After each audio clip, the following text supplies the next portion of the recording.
Transportation and Maritime Security will come to order. The Committee on Homeland Security Subcommittee on Transportation and Maritime Security will come to order.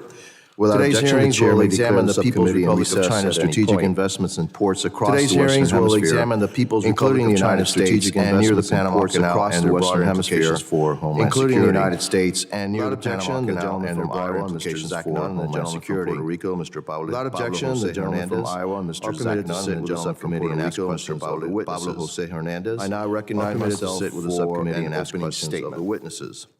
I now recognize myself for an opening statement. I want to welcome everyone to the first hearing of the Subcommittee on Transportation and Maritime Security. I want to welcome everyone to the first hearing of the Subcommittee on Transportation and Maritime Security. It is only fitting that we turn our attention to one of the most pressing national security threats facing the United States today, to one of the most pressing national security threats facing the United States today. In recent years, the PRC has steadily increased in the Western Hemisphere. Key maritime infrastructure. In recent years, the PRC has steadily increased its footprints in key maritime infrastructure trade routes and extending its economic, and the Caribbean and military influence in our region. Trade routes and extending its economic, political, and military influence in our region. Today's hearing marks the beginning of a serious effort by this subcommittee to assess the scope of Beijing's ambitions and determine what steps must be taken to safeguard the homeland.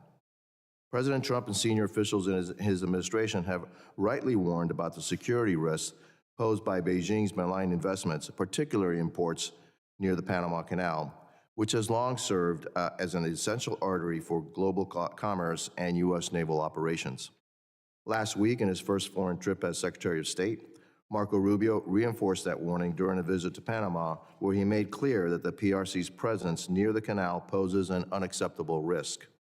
These concerns are well-founded. Through state-owned enterprises such as China Merchants Port Holdings, Hutchison Port Holdings, and China Ocean Shipping Company, COSCO Shipping, the Chinese Communist Party, the CCP, has secured access to some of the most strategically significant ports in our region. Nowhere is this more concerning than in Panama.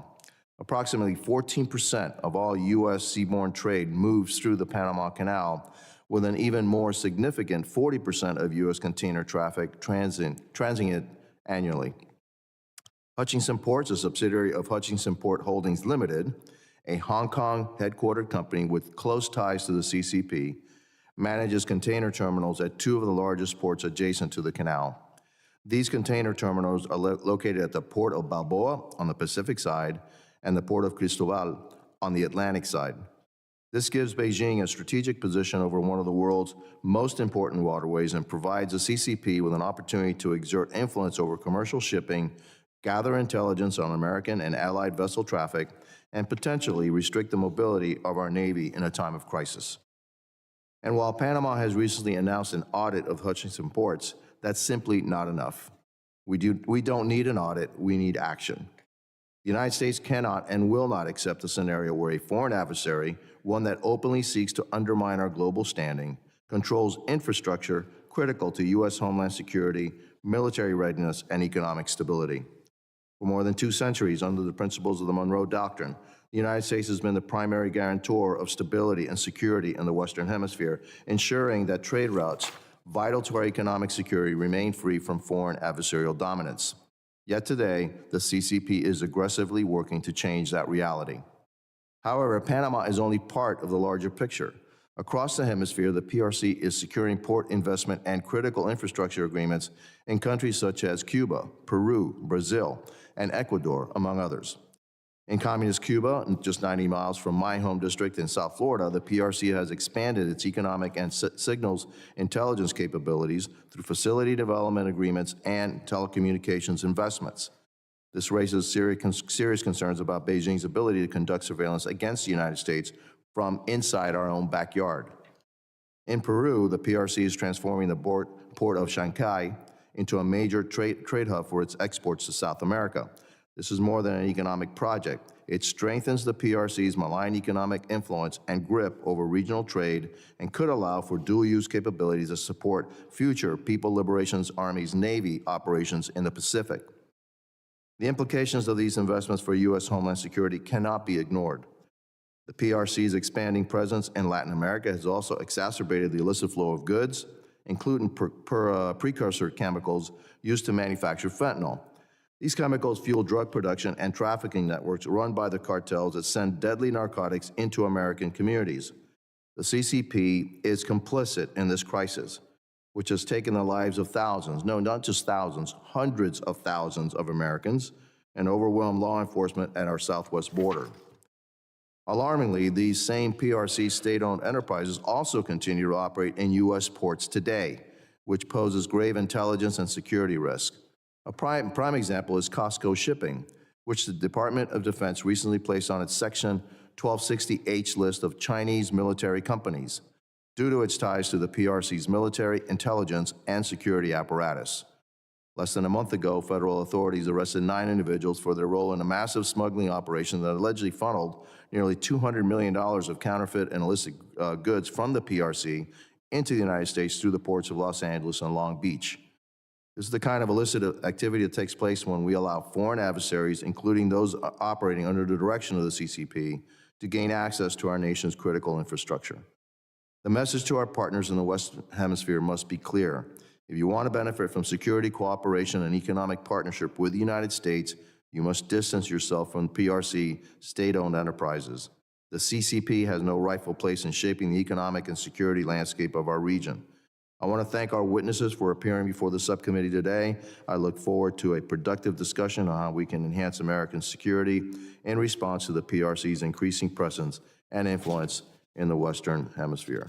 I now recognize the ranking member, the gentlewoman from New Jersey, Ms. McIver, for her opening statements. Good morning. Thank you to our witnesses for joining us today, and thank you to our chairman, Jimenez, for holding today's hearings. I'm glad to serve as ranking member of this subcommittee this Congress, and I look forward to working with all of my colleagues to advance the security of our transportation and maritime systems.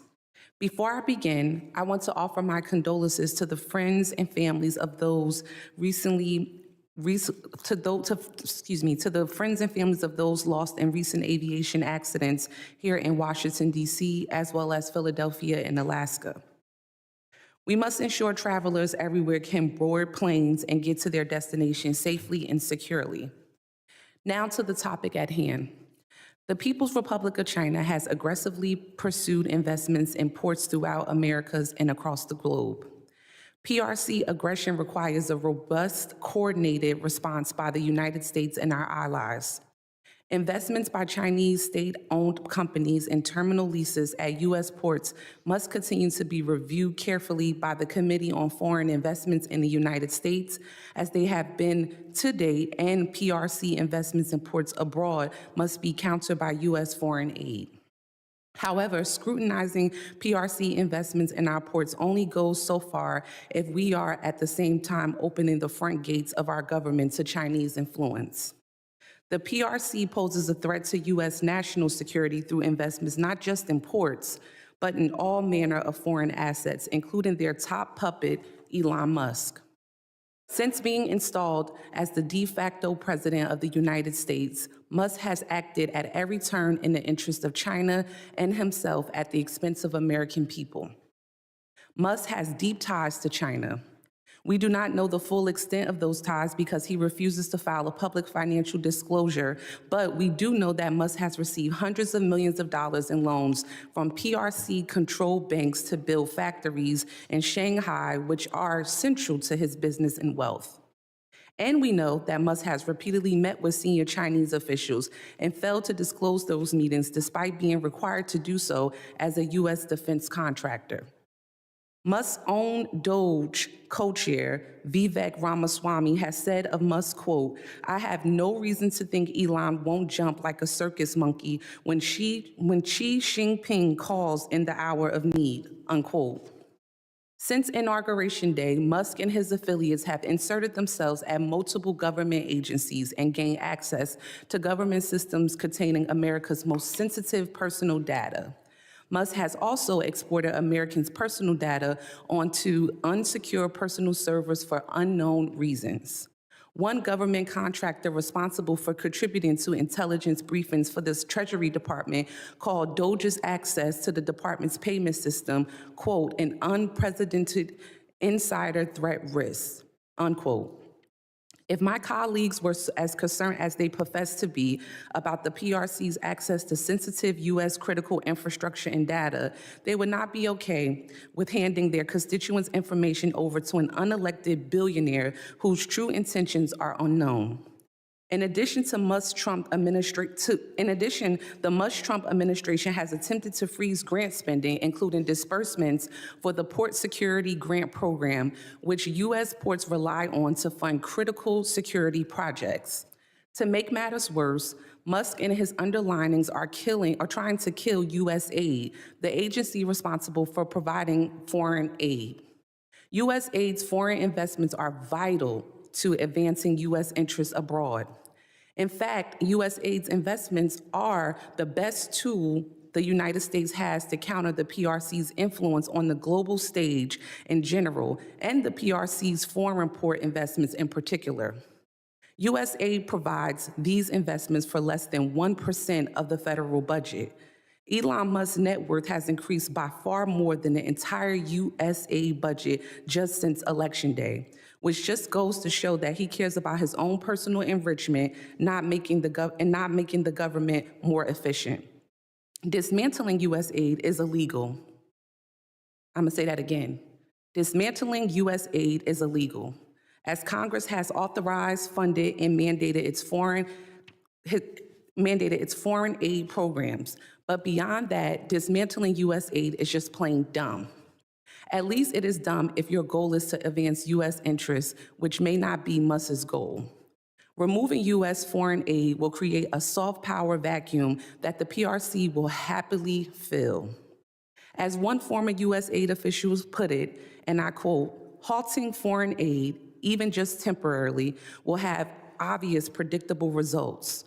Children will die, our national security will erode, America's alliances will suffer, U.S. partners will be at risk, and America's enemies will rejoice. The Trump administration has just put America last while handing a gift to our biggest adversaries, notably China, unquote. I agree with my colleagues across the aisle that our ports need to be secure and that we need to encounter the PRC's influence in the U.S. and across the globe. I hope my colleagues would open their eyes and see that this administration's actions fly directly in the face of those goals. I thank the witnesses again for joining us, and I yield back. Thank you to the ranking member. Other members of the committee are reminded that opening statements may be submitted for the record. I am pleased to have a distinguished panel of witnesses before us today on this critical topic. I ask that our witnesses please rise and raise their right hand.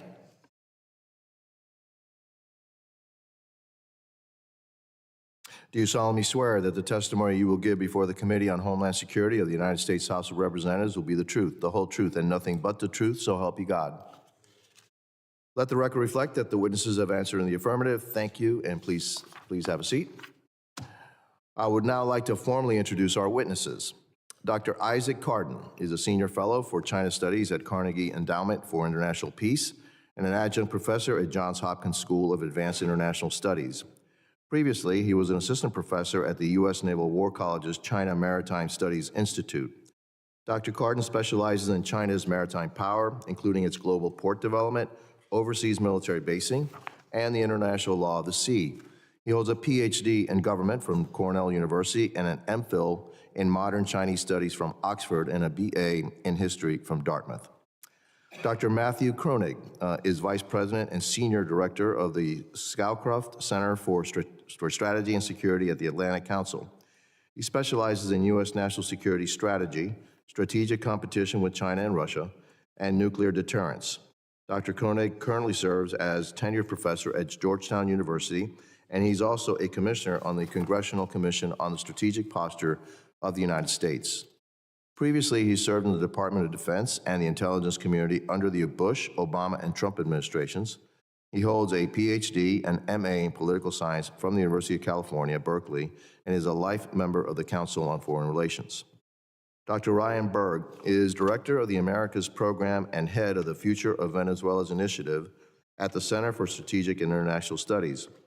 Dr. Berg specializes in U.S.-Latin American relations, strategic competition, defense policy, and transnational organized crime.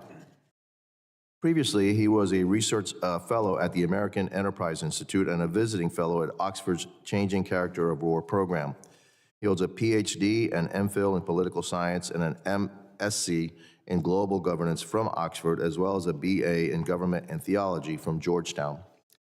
Dr. Carey Davis is the president and chief executive officer of the American Association of Port Authorities, where he also serves as general counsel.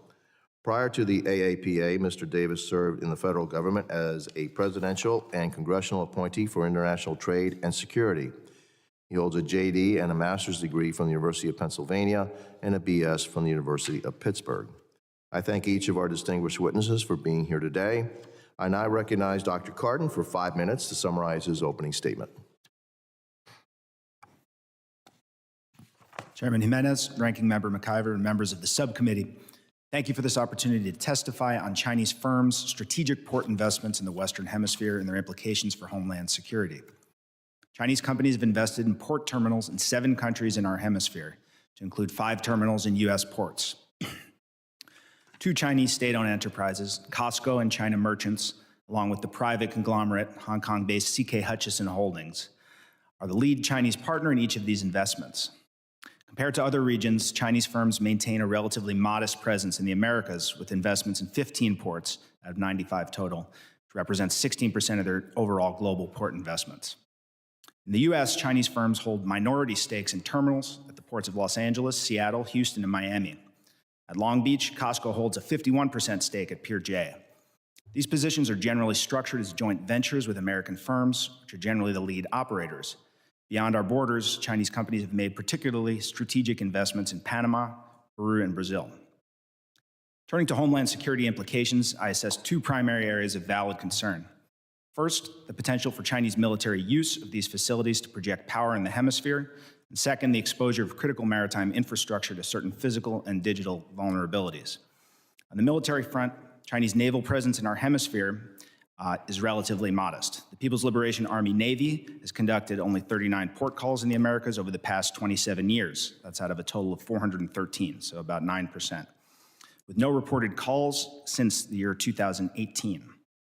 While Chinese-operated ports can and do support limited military operations, observed especially in their regular missions in the Indian Ocean region, the correlation of forces in this hemisphere overwhelmingly favors the U.S. For the PLA to mount a direct challenge to America's exclusive role in hemispheric security would be a risky and counterproductive deviation from Beijing's clear strategic imperatives. These will remain anchored in the Western Pacific and focused on controlling Taiwan for the foreseeable future. The more pressing concerns involve vulnerabilities introduced by Chinese-made equipment and software embedded in port systems. Even facilities not owned or operated by Chinese firms often rely on PRC-made technologies, for example, ship-to-shore cranes. Under Beijing's highly acquisitive data governance regime and comparatively high levels of control over PRC firms, these systems enable intelligence collection and surveillance and may cause delay or disruption to the critical operations of U.S. maritime transport systems. 4 recommendations follow from these findings. First, while the presence of Chinese investments and equipment in U.S. ports present some material risks, indiscriminate forced divestiture would do more harm than good. The focus should be on implementing stringent and mandatory cybersecurity and other security screening and developing viable domestic alternatives to technologies and services currently dominated by PRC firms. U.S. terminal concessions are less problematic from a national security standpoint, but should also be scrutinized rigorously. Second, the U.S. must work closely with the government of Panama to protect our vital national security interests that are concentrated at the Panama Canal. This should include helping attract private capital to take over any rescinded concessions and to expand and upgrade existing facilities. Third, rather than trying to symmetrically match China's port investments, we should leverage our extensive network of capable maritime partners in Asia and Europe in particular to compete collectively. Finally, Congress should prioritize legislation like the Ships for America bill proposed in the last Congress to coordinate our national maritime strategy, including creating a maritime security advisor position to improve strategic planning and decision-making that integrates economic and national security concerns. Challenges posed by China's port investments in the hemisphere are real, but manageable with proper attention and coordinated response. Thank you for the opportunity to testify, and I'll look forward to your questions. Thank you, Dr. Cardin. I now recognize Dr. Kronig for 5 minutes to summarize his opening statement. Chairman Jimenez, Ranking Member McIver, distinguished members of the committee, thank you for the opportunity to testify on the important topic of Chinese strategic port investments in the Western Hemisphere and the implications for U.S. homeland security. I want to assist your work by sharing insights gleaned from my more than 2 decades of experience working on U.S. national security at the Central Intelligence Agency, Department of Defense, the Congressional Commission on the Strategic Posture of the United States, and now as a scholar at Georgetown University and a vice president at the Atlantic Council. My message today is simple. China's port investments in the Western Hemisphere pose a serious national security threat to the United States and its allies. Washington and regional states should work together to decouple from Chinese investments in ports and other areas critical to national security. China poses the greatest contemporary threat to U.S. national security. It's a comprehensive challenge with economic, technological, diplomatic, ideological, and military dimensions. Ultimately, the rivalry concerns the future of global order. China employs overseas infrastructure investments, including in the Western Hemisphere, as part of its grand strategy. Countries in the Western Hemisphere are often attracted to China's infrastructure investments, but they come at a cost. Through its investments, China cements access to resources, captures elites, gains leverage over governments, shifts national policies in its favor, and undermines democratic norms and transparency and environmental standards. China's investments in ports, including in Peru and Panama, pose a number of threats to U.S. homeland security. Chinese-operated ports are used to facilitate the shipment of fentanyl precursors to the United States. China exploits the presence of technology and access to data for an intelligence advantage. China could restrict or block access to ports, threatening American trade and economic well-being. In the event of a crisis or war, China could hinder the passage of American naval vessels, undermining American war plans. China could also use deepwater ports to host naval vessels, enabling the projection of military power into the Western Hemisphere. As Secretary of State Marco Rubio recently and correctly stated, the status quo is unacceptable. There are a number of steps the United States should take to counter Chinese port investments in the Western Hemisphere to protect U.S. and allied security. The United States should encourage countries in the Western Hemisphere to adopt a de-risking approach to China. Regional governments do not need to choose between the United States and China. They can continue trade with China in non-sensitive areas such as agriculture. But U.S. allies and partners should pursue a hard decoupling with China in areas of sensitive national security concern, such as telecommunications, advanced technology, ground satellite stations, surveillance systems, critical minerals, and critical infrastructure, including ports. President Trump has said of the Panama Canal, we gave it to Panama and we're taking it back. I applaud the Panamanians' government's subsequent decision to forego renewal of their participation in China's Belt and Road Initiative, and Panama should use its current audit of operators in the Panama Canal area as an opportunity to sever the contracts with Chinese companies and to rebid the contract to U.S. or allied companies that will better ensure American and Panamanian interest. Encouraging regional countries to de-risk from China will often be doing these countries a favor. Many Latin American countries entered into agreements with China years ago under previous governments and different geopolitical conditions. Today, these same countries understand that undue Chinese influence in sensitive sectors is not in their interest, but they do not have the ability to stand up to China on their own. Pointing to the United States as the bad cop can help these countries take necessary steps that would be difficult to take on their own. Washington cannot, however, expect regional countries to trade something for nothing. The United States must provide credible and affordable alternatives to Chinese infrastructure investments. And to do this, the United States has a number of advantages. We have a number of ways to incentivize our vibrant private sector to invest in the region. The United States has a robust network of allies and partners. We can coordinate European, Japanese, Australian, South Korean efforts to provide aid and alternatives in the region. And third, the United States and its allies can compete on quality when it comes to environmental standards, labor standards, technical know-how, and so forth.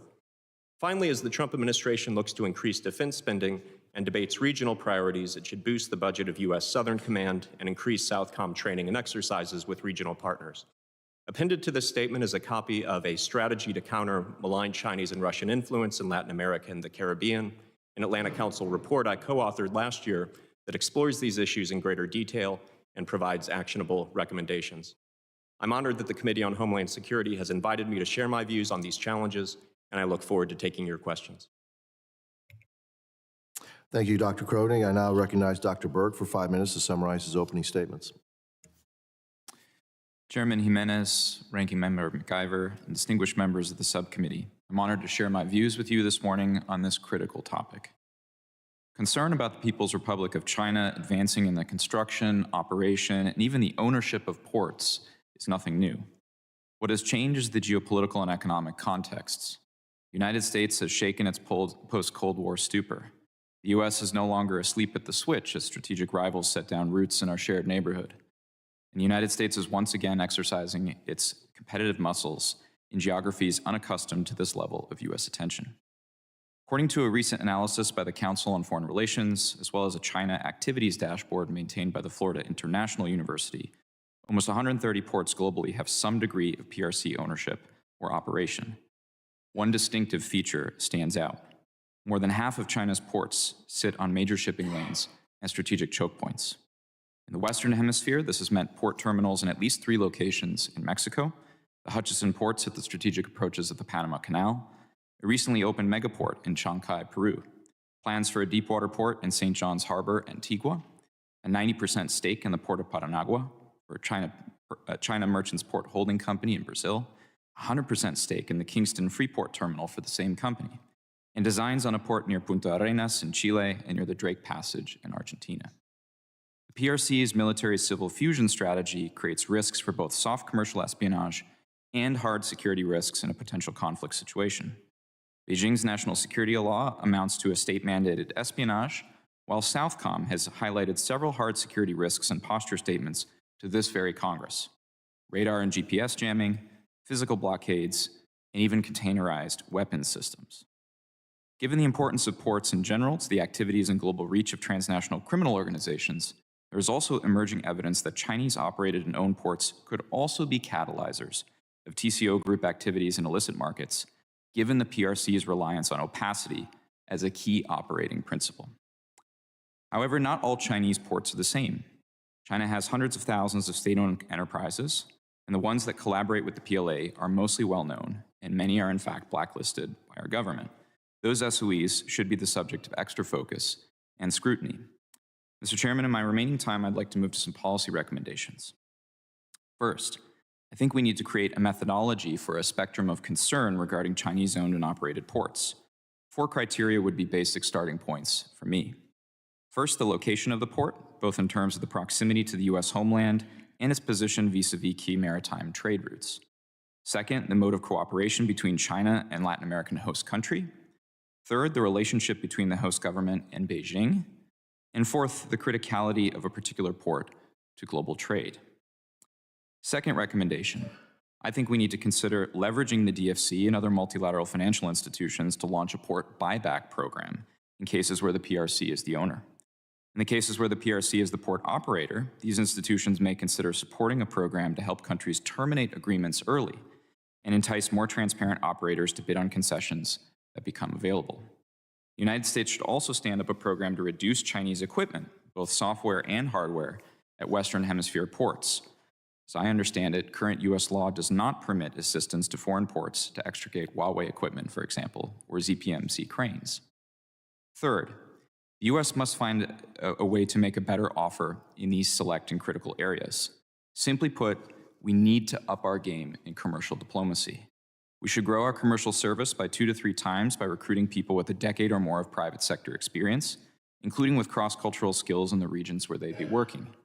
We should bring these individuals in to embassies via direct, non-foreign service officer test and hiring pipeline. We can use IEPA, I believe, to create the recruiting and onboarding process. We should also establish a global Belt and Road task force as part of the State Department's China House to identify where the PRC is bidding on infrastructure projects, critical minerals projects, ICT networks, and so on. And we must make commercial diplomacy a metric for success in every Global South ambassador's routine evaluations. And fourth, I think we need to maintain overhead imagery collection programs on select PRC ports. The United States should maintain strong overhead imagery collection on Chinese-owned and operated ports in LAC to ensure they do not expand or quietly but fundamentally alter their nature. This happened in the United Arab Emirates when we caught the Chinese expanding to accommodate military vessels and the PRC was forced to cease construction. think with enthusiasm for China's BRI waning in recent years, following Panama's courageous decision to end its participation in the BRI, the United States has opportunities to advance port infrastructure security. With that, Mr. Chairman, I yield and look forward to the committee's questions. Thank you, Dr. Berg, and I recognize Mr. Davis for 5 minutes to summarize his opening statements. Good morning, Chairman Jimenez, Ranking Member McIver, and distinguished members of the subcommittee. Thank you for the opportunity to testify today on critical issues for United States ports and our national security. Let me just thank you for your bipartisan efforts to counter fentanyl. My best friend, Sam, died from an accidental overdose about 5 years ago, and I think of him every single day.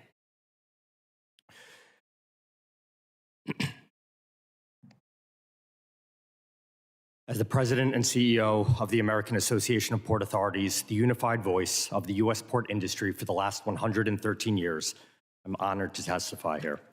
According to a recently released economic contribution report from former CBO economists, our ports are responsible for $2.9 trillion in economic activity and 22 million American jobs, or more than 1 out of every 8 jobs in our nation's workforce. China is investing in global port infrastructure exactly because it recognizes the profound economic and geopolitical advantages that critical trade gateways provide. There's been concern about Chinese companies at 5 terminals.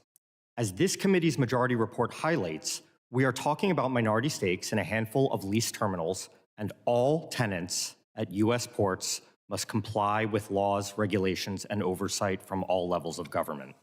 Everyone knows we want the highest standard of security at our critical infrastructure.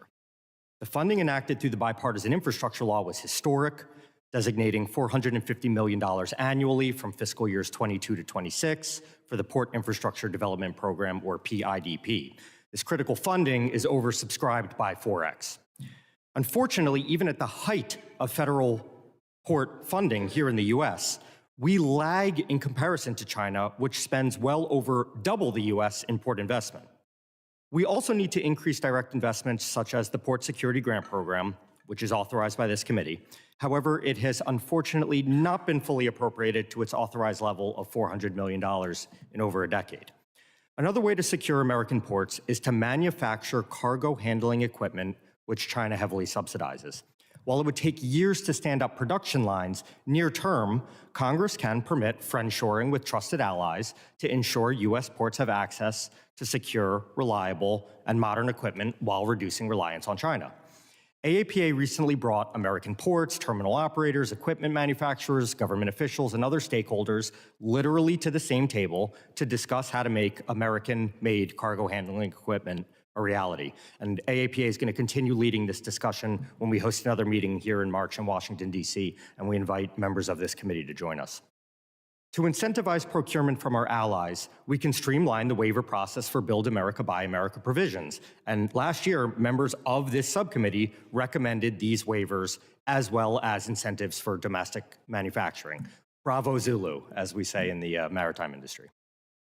A major hindrance to growth, resilience, and modernization of ports is tariffs. Tariffs are a tax on American businesses and households. AAPA believes that expanding our nation's presence in ports of allied countries is also critical to revitalize America's strategic maritime posture. AAPA has collaborated with the U.S. State Department to set up sister port partnerships in the Middle East, North Africa, and Latin America, and we facilitate other work between U.S. government and LATAM and Caribbean ports. The bottom line today is that the United States continually regulates Chinese investment in ports. CFIUS is the primary mechanism for reviewing and mitigating any risks from foreign ownership or investment, on top of our industry's work with many other federal agencies. Our port industry believes the best counter to Chinese influence, especially at ports in our hemisphere, is strong leadership by the United States through strategic port investment. We must strive to keep our port infrastructure modern and globally competitive. Chairman Jimenez, Ranking Member McIver, and members of the subcommittee, thank you for your time, attention, and leadership when it comes to U.S. ports, and I'm looking forward to your questions. Thank you very much. Thank you, Mr. Davis, and I'm sorry for your loss. And by the way, for those who don't know, if you died of overdose of fentanyl, 97% of the precursor chemicals that create fentanyl are manufactured in China. And even worse than that, those precursor chemicals are actually illegal to sell in China. And yet the Chinese Communist Party actually incentivizes companies to produce them for export. And they have no other use, by the way. It's just for fentanyl. So it was something done by the Chinese Communist Party on purpose to kill, basically, American lives. And that's why, when they ask why I am so, so hawkish on China and think they're our greatest threat, this is an example of why I think they're our greatest threat. They did it on purpose and for no other reason for, I guess, to harm us and also to make money. I now recognize myself for 5 minutes for opening statements, or for opening questions. Mr. Kronig, you mentioned the presence of China and Chinese-controlled ports on both sides of the Panama Canal.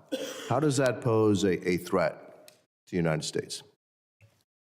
Well, I think it poses a number of challenges. One, to the topic we just discussed, China is shipping fentanyl precursors through the Panama Canal. Second, by operating the ports there, including with surveillance technology, Chinese surveillance technology, they're using that to collect information that's going back to Beijing. May not be classified information, but it's sensitive that China could use to exploit for an intelligence advantage. China could seek to hinder trade through the canal, which would have negative economic consequences for America's well-being. And then how could they do that? How could they hinder trade? How can they stop it? I mean, the port operators on both sides, do they determine who goes first, who goes second, et cetera? Or how does that work in the Panama Canal? Yes. Well, in terms of the specific operations, some of my colleagues may be better able to speak to that, but halting, disrupting trade in a place like that would not be very difficult. I think we've seen in other cases where ships get stuck in, say, the Suez Canal, global trade really takes a hit. And so I think there are a number of things they could do to hinder trade, such as putting a ship in the canal and not letting other ships go through. And so there's the economic dimension, and then there's the military dimension in the event of a crisis or war, hindering U.S. naval vessels that could make it more difficult for the United States to project military power where it needs to go. Fair enough. Dr. Berg, in terms of the presence of China, the ever-increasing presence of China in infrastructure, especially in ports, my first question is, where were we? Because when I visited Peru, and I know they have a huge port they just constructed in Peru, they're actually putting out an RFP for the second port down in South Peru, and they want us to participate. They really want us to participate. Where has the United States been for the last, I guess, 2 to 3 decades down in South America? Chairman, I agree wholeheartedly with your concern. I think we were looking in other theaters of the world, and we had forgotten, frankly, that security, prosperity, economic integration, the ability to deter illegal immigration, and so on, it starts right here at home and in our own hemisphere. So I welcome this administration's focus on the Western Hemisphere, what seems to me a very intense focus on the Western Hemisphere. I think it's proper, and it's about time we spend more time looking into not just our security, but also our commercial diplomacy in this hemisphere. The problem, Mr. Chairman, is that we're playing from behind now because we've focused on other theaters of the world for 40 or so years at least. Especially with ports, Mr. Chairman, it's far easier to play offense than it is to play defense. To get the U.S. private sector interested, for example, in the port you've just discussed in Peru, than it is to try to get the Peruvians to wiggle out of this new megaport, for example, at Chancay. Yeah, look, one of the things that I found when I was down in South America is that we were more interested in ideological diplomacy than in commercial diplomacy, okay? Focus on stuff that really did not advance American interests at all. And so, Dr. Cardin, when you talk about military use of these facilities and you haven't seen much,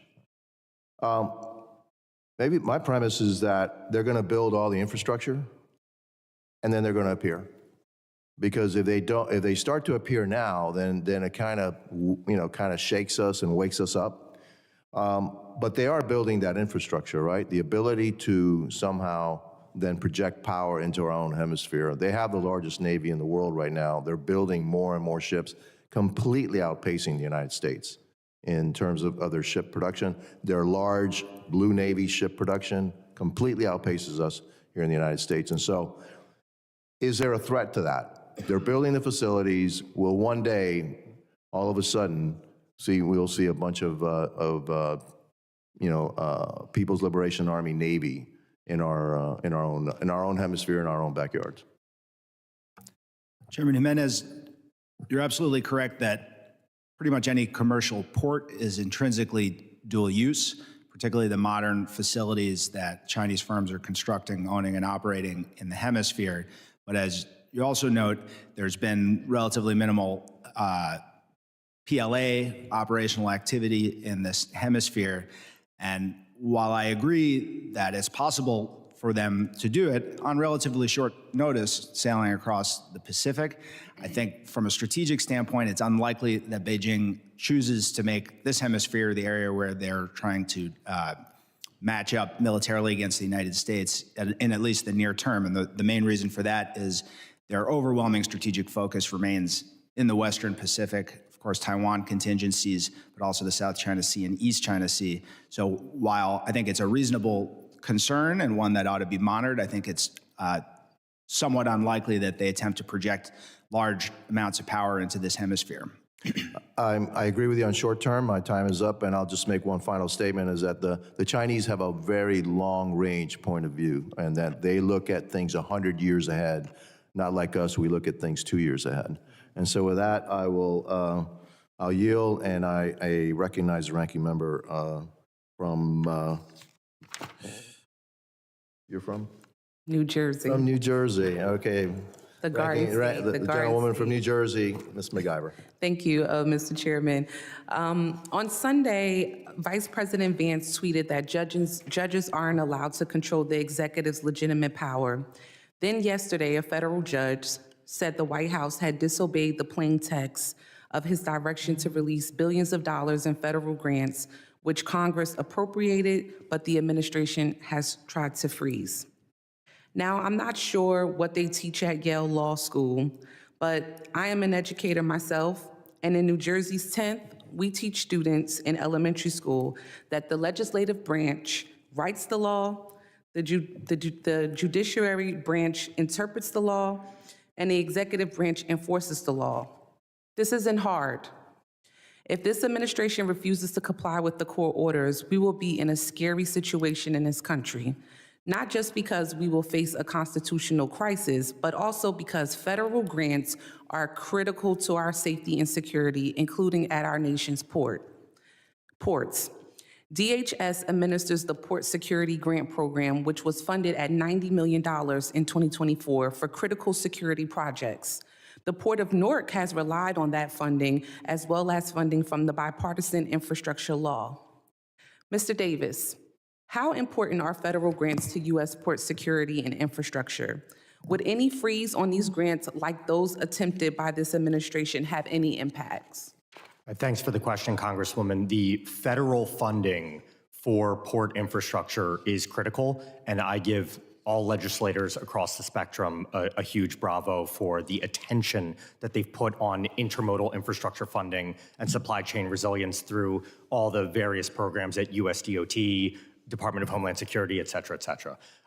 The funding increase has been amazing for recapitalizing a lot of aging infrastructure at our ports. Specific to your question, we're monitoring very closely what's happening with the administration with the caveat that the president has the prerogative to impose his policy preferences as he sees fit and within law. We're, of course, watching very closely to make sure that any monies that were appropriated, or even more importantly, obligated, monies that have been obligated already, they have to flow. There's a contractual right in the recipients of these grants that they get their funding. So this is something we're watching very closely. Thank you. In your opening statement, you talked about how, this Port Security Grant Program was originally authorized for $400 million in funding, but since has been underfunded. Can you talk a little bit more or elaborate on what kinds of projects and security upgrades would ports be able to make with more funding? Thanks for the question, Congresswoman. The types of projects run a gamut. You can imagine everything from physical fencing, bollards, camera systems that protect the gate, as we usually call it around the port, to much more cutting edge machine learning, AI, defensive measures to predict, preempt, and respond to cyber threats. It's well known that many of our largest gateway ports receive tens of millions of attempted cyber intrusions per day, per month. I'm not sure exactly, but it's tens of millions per month at least. So the types of projects that this critical grant program funds across the gamut, all really important, all really good for responding to the changing nature of a lot of threats that the ports are seeing. Thank you, Mr. Davis. And I, too, want to offer my condolences for the loss of your friend. Thank you for sharing that story with us and those who are watching and those here.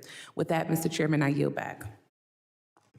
Thank you to the ranking member, and I recognize the gentleman from New York, Mr. Garbarino.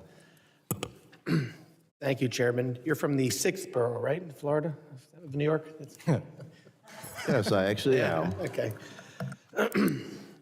Thank you, Chairman. Mr. Davis, modern port operations rely heavily on digital logistics, AI-driven cargo tracking, and automated systems, making them highly dependent on cyber networks and interconnected technologies.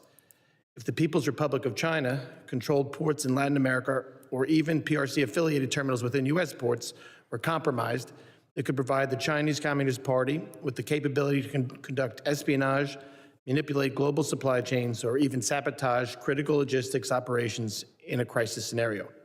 In your assessment, how susceptible are Western Hemisphere ports to cyber intrusions or sabotage by PRC-affiliated entities?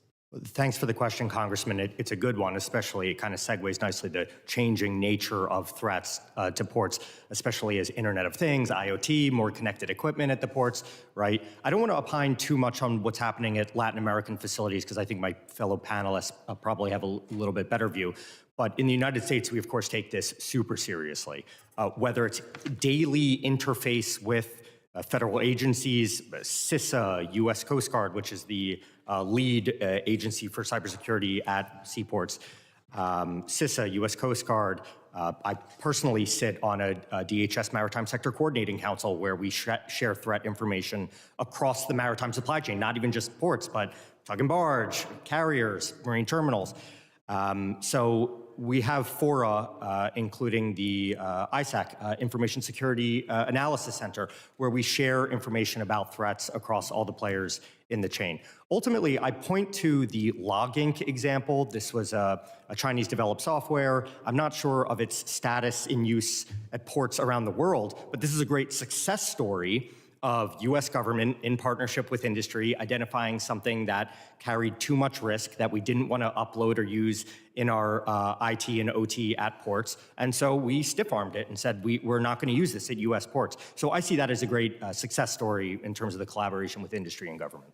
So you think government's doing a good enough job right now to keep, to reduce the U.S. maritime sector reliance on PRC manufacturing port equipment, or do you think there's more that we can do and does Congress need to act? I think our ongoing partnership is strong and satisfactory, but if we do want to take further steps to regain further control over our supply chains and where our equipment's manufactured, we do support a reshoring program for large-scale cargo handling equipment, such as cranes and other cargo handling equipment at ports. You talk about the ISAC and information sharing. Is it pretty free-flowing between private sector partners as well as government? Are you getting good information, timely information shared by U.S. Coast Guard and CISA, or could that be better? It's pretty good. I'd love to work with you and your staff to improve it. I've seen how ISACs work in other critical infrastructure sectors like banking, healthcare, et cetera, and we probably have a bit to go to get to that robustness. And it's certainly not government's issue either. We could share information better just simply among industry, and that's what a trade association's for as well. So I'd love to work to strengthen it. All right, thank you, Mr. Davis. Dr. Croning, despite the well-documented security risks associated with the PRC's manufactured surveillance systems, including cameras from Hikvision and network security systems from Huawei, they remain prevalent in Latin American ports and logistic hubs. These facilities are critical to U.S. trade and often handle shipments bound for American ports. Presence of PRC-controlled surveillance systems raises concerns over whether China's Communist Party could use this infrastructure to track U.S.-bound cargo, collect intelligence on U.S. business operations, or gain insight into regional military activities. Do you believe the continued expansion of PRC-affiliated surveillance technology in Latin American ports presents a security risk? Yes, it does present a security risk for all the reasons that you mentioned. And I'd say even more broadly, if China comes to control the digital infrastructure of the 21st century in Latin America, in the global south, what does that mean for the future of democracy and human rights in those regions? What does it mean for their global alliances? So I think this is a threat to the United States, and that we should encourage regional allies to de-risk from China and to end cooperation with China and with Huawei, and then also to work to provide them alternatives. How do we encourage them to de-risk? What can Congress do? Well, I think one is making the case and making clear that we're not asking them to choose between the United States and China. There are areas where they can continue to have productive relations with China, but there are areas like this where it's in their national security interest and in our national security interest that they end the program. And then the second thing that Congress can do is work to find alternatives. Help the administration to develop a coordinated plan with allies. If the United States is doing it on its own, that's one thing. If we can do it in partnership with the Europeans, the Japanese, and others, that's much more powerful. Provide incentives for the private sector through DFC and some of the other mechanisms that have been mentioned, and encourage them to de-risk and then provide alternatives. Thank you. I yield back. Thank you, gentleman from New York. And yes, I do represent the 6th borough and your future home, Miami. I now recognize and welcome the gentleman from Texas, Mr. Turner. Thank you, Chairman Jimenez and Ranking Member McIver. I represent a large portion of Port of Houston, the ship channel, generating millions of jobs, nearly $1 trillion in economic activity. One of the issues that we've been facing are these ship-to-shore cranes used in many U.S. ports. The Biden administration announced a $20 billion deal to develop domestic manufacturing of these cranes. I fully support that. And it's important that that money continues to flow. But let me ask you, Mr. Davis, how long do you foresee before we have enough of these cranes made in the United States to meet the demands of our seaports in a reliable way? Thanks for the question, Congressman. It's a great one and really speaks to the thinking several steps ahead, right? I don't have a great sense. The manufacturers of these equipment would have a better sense of how long they could stand up production lines. But my best, most aggressive estimate is about 2 years hence.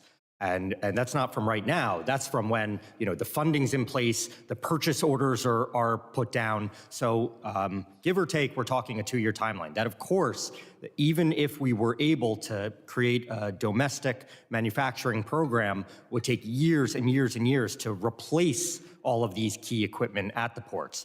So they could start rolling off the line within a couple years, but to replace the hundreds of cranes that are across the country would take many years, which is why we stand by the fact that in the near term, using the equipment that we're using now is the right way to go, while also pursuing reshoring. Because most of these type of cranes that are needed at the Houston Ship Channel, as we widen and deepen the port, are made in China. Will you all agree that we need to make significant investments here to reduce our national security risk? Either one of you. Agree completely, Congressman. We support the ability of any of the ports to get the best equipment that's on the market right now, including Port Houston's ongoing crane purchases and installation. Let me follow up on the Port Security Grant Program, which we receive. Is there anyone who disagrees with the importance of that security grant program? Anyone disagrees with that? Okay, I want to shift to something else because all of you have indicated the need for the United States to make significant investments in this area. Under U.S. aid, about $44 billion in investments are made. Of that amount, about $1.8 billion is made to the Western Hemisphere in terms of investments. I would think that by cutting off those investments of USAID, which helps to counter the PRC's Belt and Road Initiative in Latin America, that we are enhancing our national security risk. And we are opening the door for the PRC to step in when we are stepping out. And especially when we are stepping out without any real notice being given to Latin America, Panama, you name it, across the board, in fact, across the world. Do you all see the significance? Anyone would question the significance of, under the USAID program, that $1.8 billion being given to the Western Hemisphere? Anyone would question that? And in fact, and I see no one is challenging that. Dr. Burge, you indicated that we should up our game. Can you elaborate a little bit more on that? What do you mean? More investments being made in the United States, more investments being made in the Western Hemisphere? Thanks for the question, Congressman. I think it's a question occasionally of investments, but it's also a question, to the chairman's point, of commercial diplomacy. I think we need to flip the mindset of some of our diplomats in the region. And I mentioned a couple ideas where I think we could recruit more people who have private sector backgrounds, bring them into embassies in a fast-track way, and also to make it part of an ambassador's performance evaluation. With respect to USAID, sir, I think there are ways in which we can make USAID, and I certainly hope that in the next iteration of USAID, it is more strategic. So for example, this hearing is focused quite a bit on Panama. We closed our USAID office. Yeah, but let me just Obama administration. And I hate to cut you off, Dr. Berg. But when we are making those investments to the Western Hemisphere, if we cut them, I think we're sending the wrong signal to the PRC. They then step in even more. Thank you, Mr. Chairman. Thank you, gentleman from Texas. I now recognize the gentleman from Arizona, Mr. Crane. Thank you, Mr. Chairman, for holding this hearing today. I want to take a minute to talk really quickly about something that Ms. MacIver brought up. She was talking about the influence that China had on Elon Musk. You know, it's interesting, I didn't hear Ms. MacIver or any of her Democrat colleagues raising these same concerns when we uncovered that the Biden family received $27 million from foreign countries.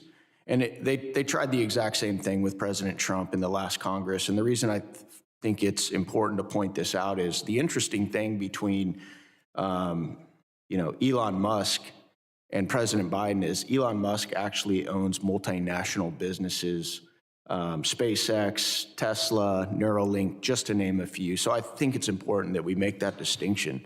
I do think this hearing is important today.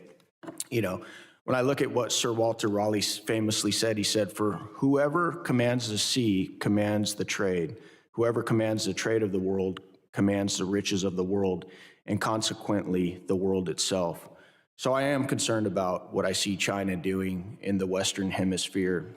I want to start with Mr. Davis real quick. You spoke of the need for domestic manufacturing or acquiring infrastructure used in our ports to avoid a reliance on the CCP's equipment, which is used for espionage. Can you go into what countries you're speaking of are some of our allies that can provide some of this equipment for us, sir? Thanks for the question, Congressman. China is currently not the only place where these ship-to-shore cranes are sourced or manufactured, although they have a dominant position in the market. Some of the other companies who make these equipment are either headquartered or have manufacturing facilities in Germany, Austria, Ireland. I believe some of the componentry might come from Mexico. So that's the state of play in this market. And just for the record, Congressman, the industry does not see a current situation or risk where there's any compromise of the equipment.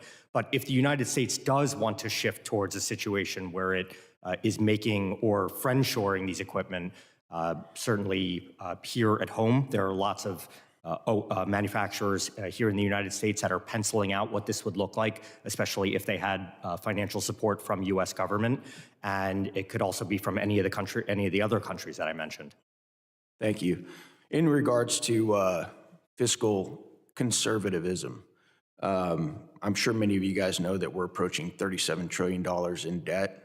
We're spending about $2 trillion annually that we don't have, adding to that every single year. I'm looking, and the information that I was able to pull is that, let's just take the Port of LA, for example. In 2024, the Port of Los Angeles generated $684.7 million in operating revenues. The Port of Seattle, in 2024, the Port of Seattle generated $1.2 billion in operating revenues. Now, I realize that these are privately owned companies, correct? Why aren't these private companies investing a lot of their resources so that the federal government and the taxpayer doesn't come out and have to subsidize them? Dr. Croning, I'm going to give that one to you. Oh, I'd say a few things. I completely agree that the debt and the deficit are major issues. And so coming back to our colleague Elon Musk, I think his efforts to look for waste, fraud, and abuse and find savings make sense. And even when it comes to USAID was set up for strategic competition during the Cold War to advance American interest.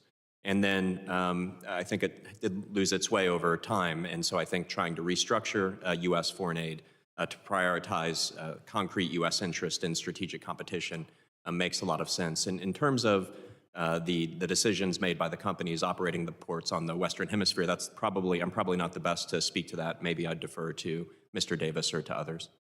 I'll let either of you guys take that if you want. If I may, Congressman. Yes, sir.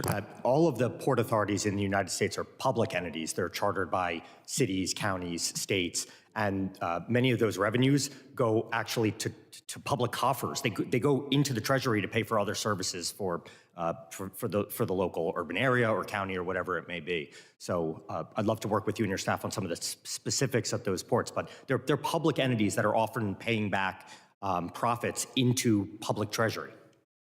What percentage, Mr. Davis, are most of them paying back? Let me get you that number, Congressman. Thank you. I yield back. Thank you, gentleman from Arizona. I now recognize the gentlewoman from South Carolina, Ms. Biggs. Thank you, Mr. Chairman. And I want to sincerely thank our witnesses for their valuable contributions to this important hearing today. So the United States Coast Guard is essential to securing maritime trade and enforcing laws that protect our national security. They safeguard our borders, they ensure the security of global trade, and they combat illicit activities at sea. The People's Republic of China's growing control over strategic maritime choke points, its engagement in illegal fishing, and the suspected use of commercial shipping for surveillance and illicit trafficking all directly threaten U.S. homeland security. Because the Coast Guard patrols these critical waterways, we must evaluate whether they have the resources and the authority needed to effectively address these threats. So for Dr. Cardin, how does the PRC's expanding influence over global shipping routes and strategic ports, including in Latin America and the Caribbean, impact U.S. homeland security and the Coast Guard's ability to police illicit trade and trafficking? Thank you, Congresswoman Biggs.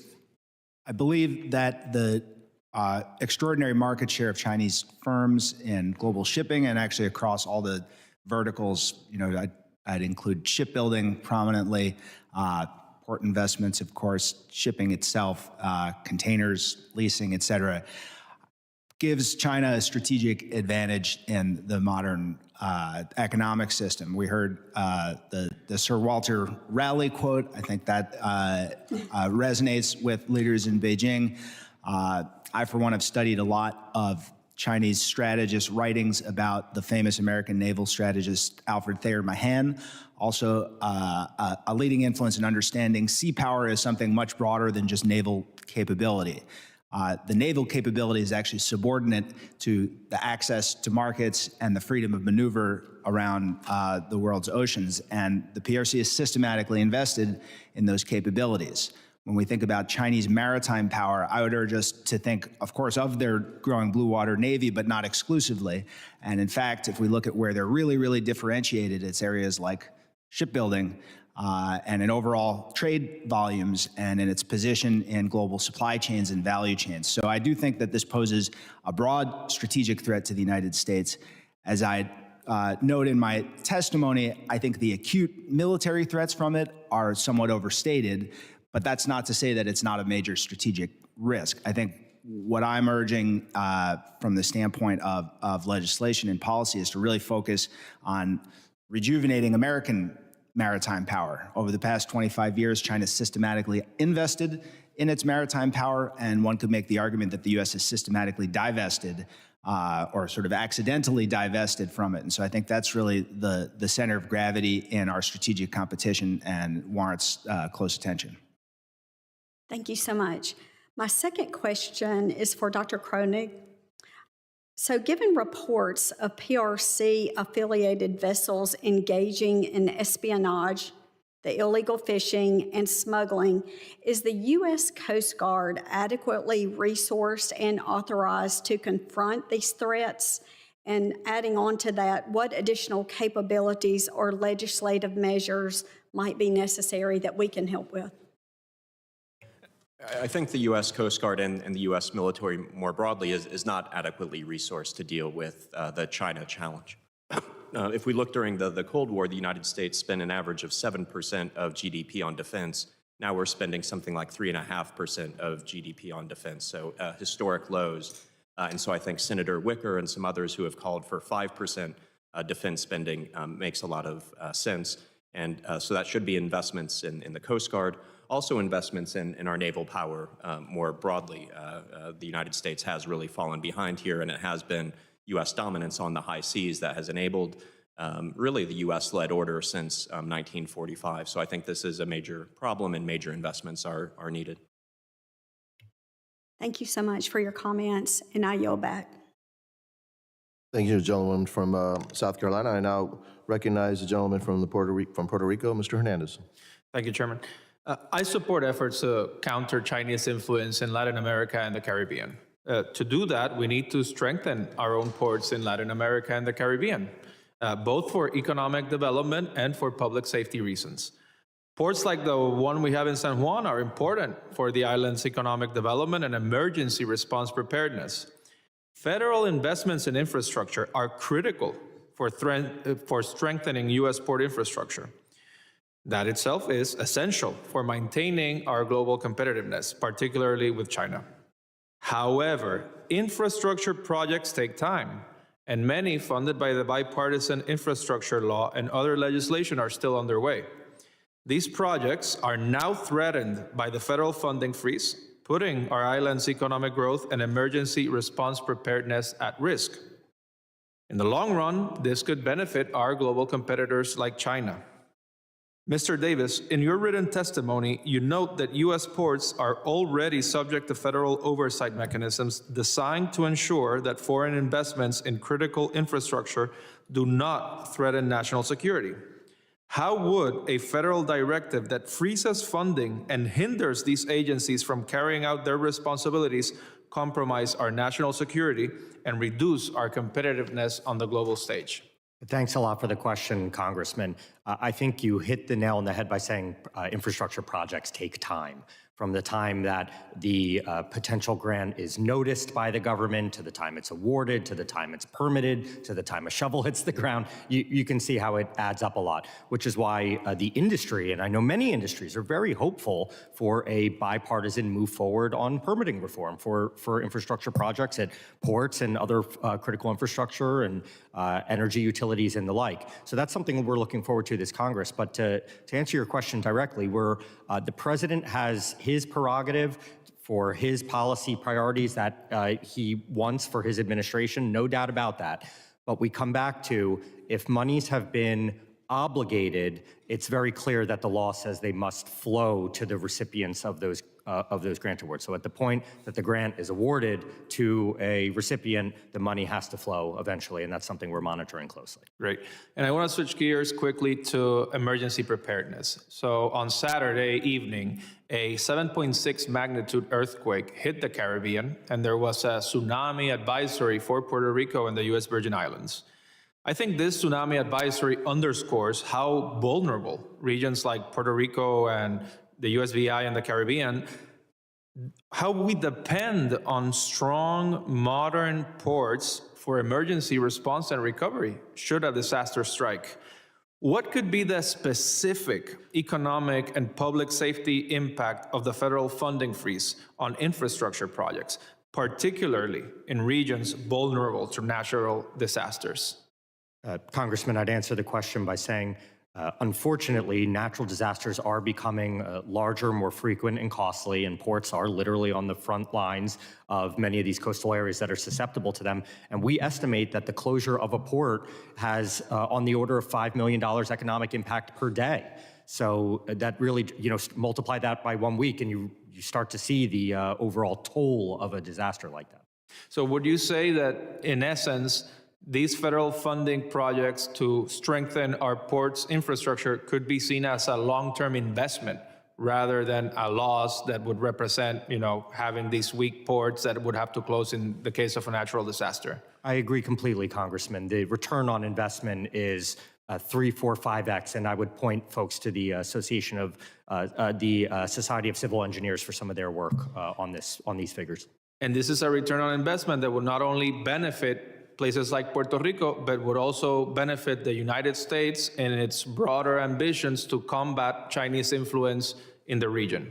No doubt about it. We'll be looking at a comparative study in coming months about how our trading competitors spend on their port infrastructure, and I think it'll open some eyes. So would you agree that this should be approached in a bipartisan manner, not viewing this just through the lens of traditional liberal conservative spending versus government cuts angle? It should be seen as something that concerns our national security, our economic competitiveness, and it should transcend political partisanship. Congressman, forgive the corniness. The containers can be blue, the containers can be red, but shipping infrastructure is bipartisan. Thank you. I yield back the remainder of my time. Gentleman from Puerto Rico yields back his time. We're expecting one other individual, one other member to come. It's supposed to be at 11:20, so I will keep the hearing open until 11:20. Hopefully he'll show up. If not, then we'll close. So we're in recess for a couple minutes.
The subcommittee will come back to order. I now recognize the gentleman from Iowa, Mr. Nunn.